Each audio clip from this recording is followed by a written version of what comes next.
साई जय बंदीश्वर जगत गुरु रामपाल जी महाराज भगवान की जय हो। बहुत बड़ी दया है बहन के ऊपर परमपिता परमेश्वर सारी सृष्टि के रचनहार सतगुरु रामपाल जी भगवान की। सबसे पहले तो बहन को परमपिता परमेश्वर ने जो शारीरिक जो रोग था, एक ऐसा रोग जिसके चलते आदमी सुख शांति से रह नहीं सकता, भक्ति तो कोसों दूर की बात है, उस कुष्ठ रोग से परमेश्वर ने बहन को दूर किया, अपनी इस भक्ति से जोड़ा। वरना काल भगवान ने तो बहन को ऐसा सजा दे के संचित कर्मों के दबाव के चलते भगवान से दूर करने की पूरी योजना बना रखी थी। तो सबसे पहले तो उस परमपिता परमेश्वर ने बहन को शारीरिक रोग से जो है वो निजात दिलाया, अपनी सत भक्ति के लिए, अपने आत्मा के आत्म कल्याण के लिए।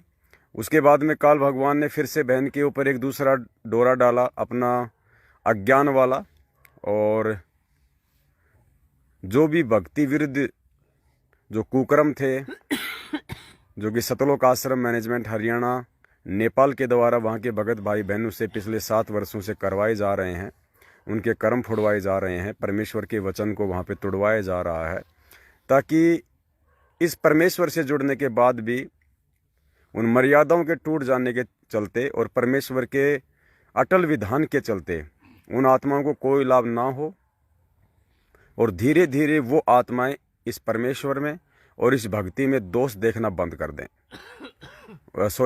शुरू कर दें, ताकि वो इस परमात्मा से सदा सदा के लिए दूर हो जाएं। लेकिन बहन के ऊपर एक विशेष मेहर की परमात्मा ने, और सत्सेवकों की वीडियो बहन के पास में आने लगे, सच्चाई से बहन रूबरू हुई, और जो हिसार की तारीखों पे इतना बड़ा जो एक षड्यंत्र था वहाँ से भक्तों का श्वास और पैसा बर्बाद करने का, उससे भी बहन को परमात्मा ने बचाया। और उसके बाद बहन ने वहाँ के जो सारनामी भगत है उनसे भी बहन ने काफ़ी बातें की, क्योंकि बहन को इतना विश्वास हो गया अपने परमपिता परमेश्वर पे, बहन ने गोली दवाई लेने से भी साफ साफ मना कर दिया। तो बहन के परिवार वालों ने भी इन पर दबाव डाला कि आप इनको डस्टबिन में क्यों डाल रही हैं गोली दवाई को, और आप ऐसा नहीं करोगी तो आपको नुकसान उठाना पड़ेगा, आपको और ज़्यादा दिक्कत हो जाएगी। तो बहन ने कहा कि भैया मुझे भगवान मिल गया, मुझे परमात्मा मिल गया है, और मैं तो मरना बेहतर समझूंगी, ये दुनिया का सर्वश्रेष्ठ डॉक्टर है, ये परमात्मा है, इसकी शरण में आके मैं ये गोली दवाई बिल्कुल नहीं खाऊंगी। अगर मेरा भगवान समर्थ है और मेरे भगवान ने इतने बड़े बड़े जो चमत्कार करके हमें दिखाए हैं, 650 साल पहले रामानंद जी की कटी हुई जो है गर्दन को जोड़ा, सेव की कटी हुई गर्दन को जोड़ा, सिकंदर लोदी का जो असाध्य रोग था उसको परमेश्वर ने दूर किया। तो यदि मुझे विश्वास है कि धरती पे वही परमात्मा आज साक्षात मेरे गुरुदेव के रूप में प्रकट है, तो मेरा रोग ठीक क्यों नहीं करेगा, मैं यदि मर्यादा में रहूंगी तो। और उसके बाद बहन को फिर साध संगति मिली, नेपाल की जो कमला बहन है, जो मुन्नी दासी है, उनसे बहन का जो है संपर्क हुआ, और परमेश्वर के ज्ञान आधार से बहन ने अपनी मर्यादाओं को ठीक किया, और परमपिता परमेश्वर से अपने तमाम जाने अनजाने की उन गलतियों की क्षमा याचना की। और आज स्थिति ये है कि आज बहन पूरी तरह से संतुष्ट है, आज बहन की आत्मा बिल्कुल गदगद है, और परमेश्वर जो प्यार प्रेम और एकता अपनी सत भक्ति के चलते पूरे विश्व में कायम करके जो कलयुग में सतयुग लाना चाहते हैं, उसके प्रभाव के चलते आज बहन उस प्यार और प्रेम के चलते आज बहन नेपाल से हजारों किलोमीटर दूर से आज बहन अपने अन्य भगत भाई बहनों के साथ में यहाँ पे इंडिया आई, और 2 दिन से बहन यहाँ पे जयपुर लाइव साध संगति में है। परमेश्वर की बहुत बड़ी दया है, सभी की आत्मा बड़ी प्रसन्न है, और पुण्यात्माओं नेपाल के जो हमारे भाई बहन हैं उनसे भी हम यही प्रार्थना करेंगे। देखो, जिस प्रकार वो परमपिता परमेश्वर अपने बच्चों को समझाने के लिए उनकी जो भांग जो पिला रखी है उनको अज्ञानता वाली, इस काल भगवान ने उसका नशा उतारने के लिए अपने आप को पता नहीं वो किस किस प्रकार की उपाधियों से सुशोभित करता है, अपने आप को दास कहता है, अपने आप को पता नहीं और भी मतलब ऐसी ऐसी बातें बोलता है कि तुम कम से कम मुझे अपना नौकर समझ के आ जाओ मेरी शरण में, तुम मुझे अपना दास समझ के मेरी शरण में आ जाओ, अपना आत्म कल्याण करवा लो, ये खैरात जो आज तुम्हें मिल रही है ये आगे तुम्हें नहीं मिलेगी। तो उसी प्रकार हम सत्सेवक भाई बहन, चाहे इंडिया से हों चाहे नेपाल से हों, हम सभी अपने तमाम देश विदेश में बैठे उन भाई बहनों से हम लोग यही विनती करेंगे, हम उनसे यही हाथ जोड़ के प्रार्थना करेंगे कि आप हमें कुत्ता समझो, आप हमें जो है उस परमेश्वर का ना सही, लेकिन आप हमें अपना दास समझिए, आप हमें जो मर्जी कहिए, आप हमें गालियां दीजिए, आप हमें गुरुद्रोही कहिए, हमें आपकी बातों का 1% भी कोई बुरा नहीं लगता है, क्योंकि स्थिति का हमें पता है कि काल भगवान ने जो स्थिति इस परमेश्वर के ज्ञान को नीचा दिखाने के लिए, आत्माओं को तोड़ने के लिए जो पैदा की हुई है, उसमें आपका भी कोई दोष नहीं है। दोष यदि है तो हमारे कमज़ोर भक्ति जो है वो संस्कारों का है। तो हम तो आपसे ये विनती कर सकते हैं, निवेदन कर सकते हैं कि ये ज्ञान मार्ग है और ये कलयुग की बिचली पीढ़ी है। परमेश्वर ने हमारे को तत्व ज्ञान रूपी 2 आँखें और ये चरम दृष्टि वाली 2 आँखें, कुल मिला के 4 आँखें दी हुई हैं। कम से कम हम इनका प्रयोग करें, सही गलत का हम निर्णय करें। किसी की वीडियो देखने से या किसी के विषय में कोई बातचीत करने से नामखंड नहीं होता है।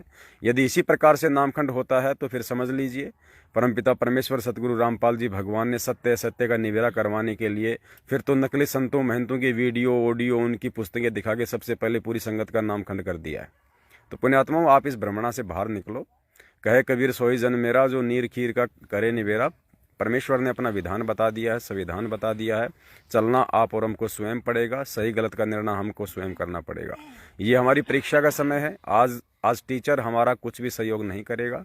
आज हमें परमेश्वर ने जो 27 वर्षों से जो सिलेबस पढ़ाया अध्यात्म का, उस आधार से आज हमारी ये परीक्षा चल रही है। और यदि हम इस परीक्षा में फेल हो गए, पुण्यात्माओं, अनंत युगों के बाद ये परमात्मा पता नहीं संभाले या ना संभाले, क्योंकि ये परमेश्वर यदि एक बार नाराज हो गया तो ये कब मनेगा इसका कोई आइडिया नहीं है।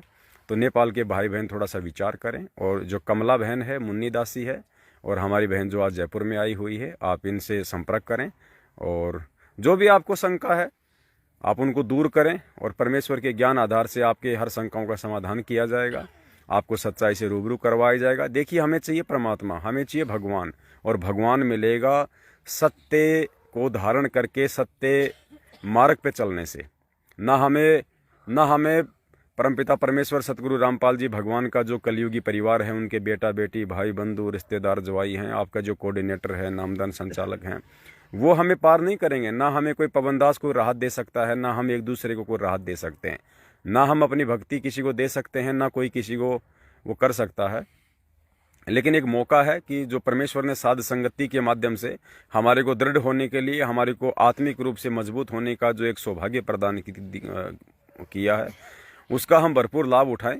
और हमारे अंदर जो भी कमजोरियां हैं, जो काल भगवान ने डाल रखी हैं, कुछ हमारे कमजोर संस्कारों के चलते, कुछ ये इस ज्ञान को अधिक ना सुन पाने के चलते, तो उन सभी कमियों को आज परमपिता परमेश्वर सतगुरु रामपाल जी भगवान की शारीरिक रूप से जो अनुपस्थिति है, उसमें हम अपने आप को जो है वो मजबूत करें। एक प्रकार से साध संगति को आप जी एक ट्यूशन कह सकते हैं, क्योंकि आध्यात्मिक रूप से हम सभी बहुत ही ज़्यादा कमज़ोर थे। तभी तो बरवाला कांड हुआ, काल भगवान का दाव लगा, और हम नादानों की उन गलतियों के चलते जो बरवाला कांड में गुरु को मानुष समझने के चलते हुई थी, जो काले कपड़े पहनना, पुलिस वालों के साथ में लड़ना झगड़ना, अपने गुरुदेव के ज्ञान को साइड में रख के गुरुदेव के भाई के आदेशों को ज़्यादा महत्व देना, उन कोऑर्डिनेटरों की बातों को ज़्यादा महत्व देना, गुरुजी के परिवार वालों की बातों को ज़्यादा महत्व देना, आंखों पे काली पट्टी बांध के उनके तमाम आदेशों पे जो कि गुरु वचन और मर्यादाओं के खिलाफ थे, उन पे विश्वास करके अपने परमपिता परमेश्वर को जो है वो दुखी करना।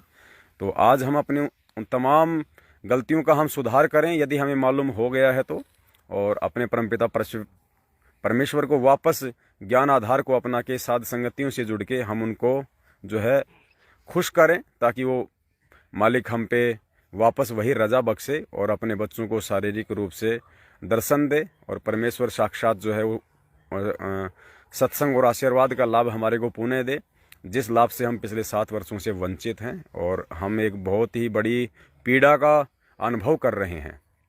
तो आप सभी नेपाल के भाई बहन से, हम सभी इंडिया के भाई बहनों की, हम सत्सेवकों की आप लोगों से हाथ जोड़ के जो है वो यही विनती है। और भी बहुत सारे भाई बहन बैठे हुए हैं, क्योंकि हमारी तो साथ संगति चलेगी। कुछ भाई बहन जिन्हें सोना होगा वो सो भी जाएंगे, कोई दिक्कत नहीं है। बाकी जो साथ संगति करना चाहेंगे, क्योंकि पुण्यात्माओं ये समय बाद में नहीं मिलेगा।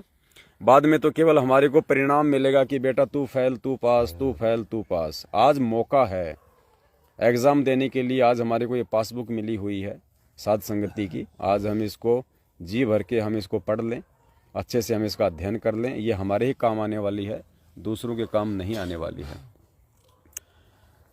तो काफ़ी समय हो गया है और दास चाहेगा कि आप लोग भी, क्योंकि कल भी पूरी रात लाइव चला था 4-5 बजे तक, उसके बाद भी लाइव चला था, तो दास चाहेगा कि आप भी थोड़ा सा आराम कीजिए और हम भी पिछले 2 दिनों से काफ़ी वो थके हुए हैं, क्योंकि परसों भी नहीं सोए थे, कल रात को भी नहीं सोए थे और आज भी नहीं सोएंगे। तो फिर हम तो हैं तो एक जीव श्रेणी में, ये शरीर है, इसकी भी एक लिमिट है, तो थोड़ा सा हमें भी आराम चाहिए। तो आपस में हम बैठ के 5-10 मिनट थोड़ा साथ संगति कर लेंगे, एक चाय आराम और ले लेंगे, उसके बाद में हम भी आराम करेंगे, आप भी आराम कीजिए।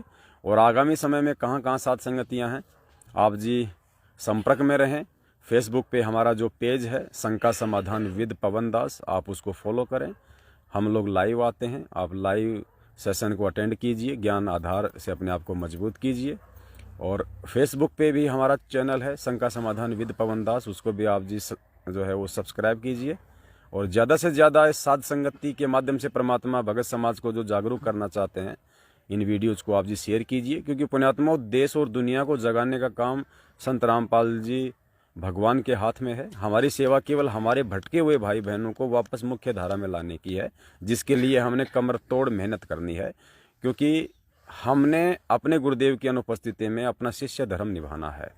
कल को परमेश्वर आके ये ना कह दे कि हे नालायक, हे मंदबुद्धि प्राणी, जब तुझे सारी हकीकत का पता था, मेरे ज्ञान का पता था, बरवाला कांड का पता था, मेरे परिवार वालों की मनमानी हरकतों का पता था, उसके बावजूद तू चुपचाप क्यों बैठा रहा? तुझे किस बात का भय था? और नालायक, मुझ जैसे समर्थ की शरण में होने के बाद भी यदि तुझे भय है तो अभी तू कुछ और जन्म यहाँ रह और इस भय को समाप्त कर, उसके बाद मैं तुझे सतलोक लेके चलूँगा।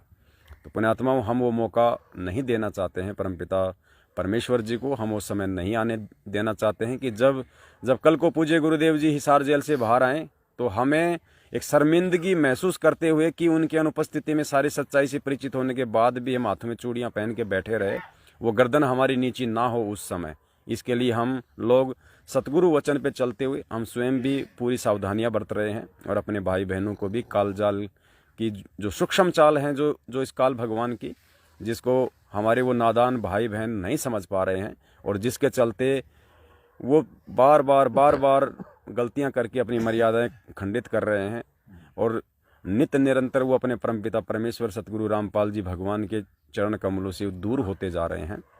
तो उनको वापस मुख्य धारा में ये लाने की छोटी सी हमारा ये प्रयास है। और पिछले 7 साल से गुरुदेव के आशीर्वाद और गुरुदेव की सत प्रेरणा से हम सभी भाई बहन प्रयासरत हैं। और अब तो ये प्रयास जो है ये परमेश्वर ने इतना आगे बढ़ा दिया है कि आज आपको इस साथ संगति के कार्यक्रम में यदि 1000 से 1200 भक्तों का एक समूह दिखाई दिया है, तो पुण्यात्माओं आने वाले 2 से 3 महीने में जो साध संगति का जो बड़ा प्रोग्राम होगा, और हम कोशिश कर रहे हैं कि परमपिता परमेश्वर के आशीर्वाद से वो राजस्थान के अजमेर ज़िले में होगा, अजमेर ज़िले के किशनगढ़ में होगा।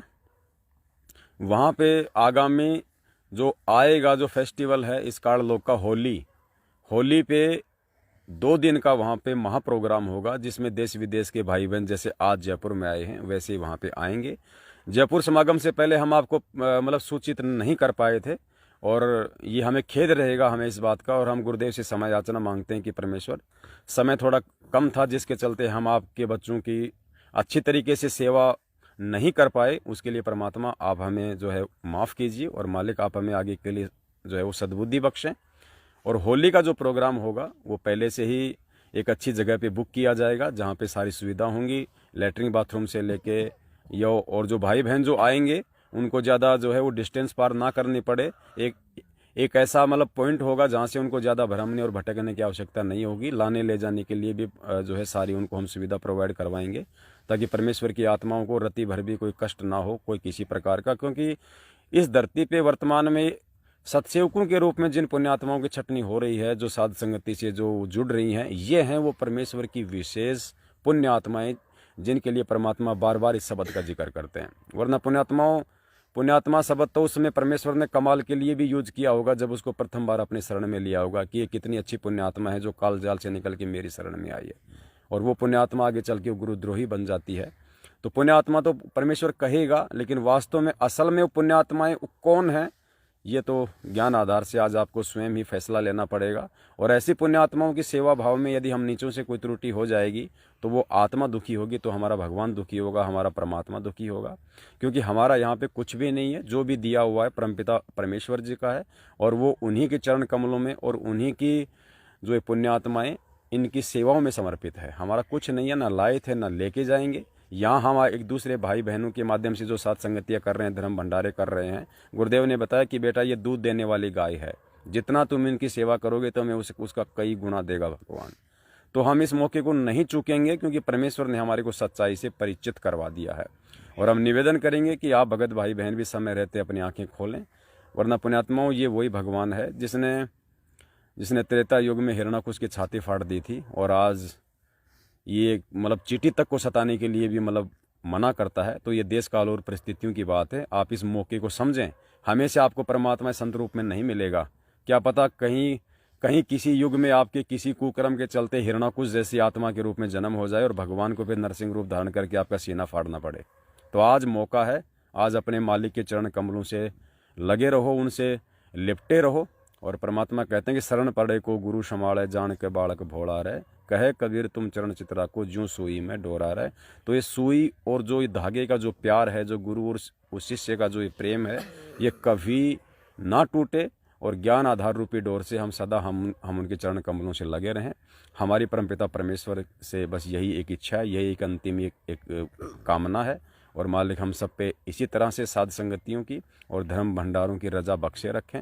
और हम सभी अपने मालिक से अरदास करते हैं कि हे परमपिता परमेश्वर, यदि आप हमारे किसी भी कर्म से यदि थोड़े से भी प्रसन्न हैं, तो परमेश्वर आप अपनी उन भटकी हुई आत्माओं को थोड़ी सद्बुद्धि दें, आप उनको सत्प्रेरणा दें, ताकि वो आत्माएं जो है वो जल्द से जल्द साध संगतियों से जुड़ें और धर्म भंडारों से जुड़ के आगामी विनाशकारी समय से अपनी जीवन रक्षा के लिए अपने पांचों यज्ञ पूर्ण करें। और परमेश्वर, ताकि आपको भी किसी प्रकार का इस काल लोक में आके और मतलब दुखी करने का हम नीचे को एक मौका ना मिले। जैसे आप 650 साल पहले हमसे दुखी होके गए थे परमात्मा, आज हम बिल्कुल नहीं चाहेंगे कि आज आप 650 साल पहले की तरह हम नीचों से फिर से एक बार दुखी होके जाएं और हम ये मौका चूकें। तो इसी के साथ हम आज का लाइव साध संगति का एंड करते हैं। फिर मालिक दया करेंगे, फिर हम आपके सामने आएंगे। बंदी छोड़ सतगुरु रामपाल जी भगवान की जय हो। सत साहिब। जिसके सिर पर कृपा गुरु की, वो दुख कैसे पाएगा। जिसके सिर पर कृपा गुरु की, वो दुख कैसे पाएगा। नाम गुरु जी का जप लेगा, नाम गुरु जी का जप लेगा, जीवन सफल बनाएगा। जिसके सिर पर